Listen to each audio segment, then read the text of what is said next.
Thank you for visiting our channel. Please like, share and subscribe for more exciting food videos. Welcome to today's video. We're starting with the basics and building a simple method you can follow step by step. A good fish curry should feel calm, not stressful. You want a sauce that tastes bold, fish that stays tender, and a pot that doesn't smell like burnt spices. There are plenty of regional styles: coconut-based curries, tomato-based curries, and sharp mustard-based versions. This video teaches one flexible method you can bend toward any of them without needing specialty equipment or hard-to-find ingredients. You'll learn how to pick fish that won't fall apart, build a flavor base with common grocery store staples, simmer a sauce until it tastes finished, and cook the fish gently so it stays juicy.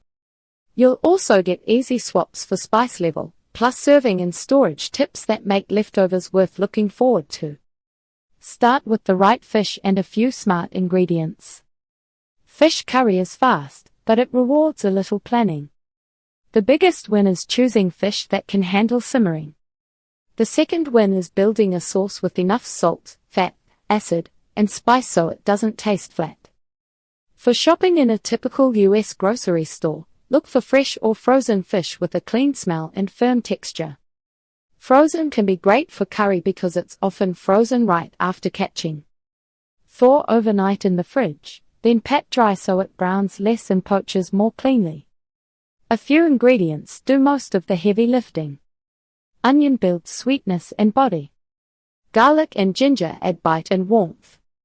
Spices bring color and depth, but they need hot oil for a short toast to wake up. Then you need a main liquid: tomato for tang, coconut milk for richness, or a mix of both. Finish with acid, lime or tamarind, to keep the curry tasting bright, not heavy. If you're short on time, you can still make a fish curry that tastes like you tried. Use jarred ginger garlic paste, canned diced tomatoes, and a store-bought curry paste or curry powder you already like. The method stays the same. What fish works best in curry, and what to avoid? Firm fish holds together when simmered, which means you can stir gently without turning dinner into fish flakes. Great options include cod, halibut, mahi-mahi, and even salmon if you want a richer, bolder curry. Tilapia can work, but it's delicate. If you use it, keep the simmer very low and handle it like it's fragile, because it is. Shrimp is also an easy variation. Add it at the end and cook just until pink and curled. If you can find bone and fish pieces, buy them. The bones add flavor to the sauce, almost like quick seafood stock. Just warn everyone at the table. Try to avoid very thin fillets, since they break apart fast. Also be careful with strongly oily fish, like mackerel, in a mild curry, because it can take over the whole pot. For best results, cut the fish into 1 to 1.5 inch chunks.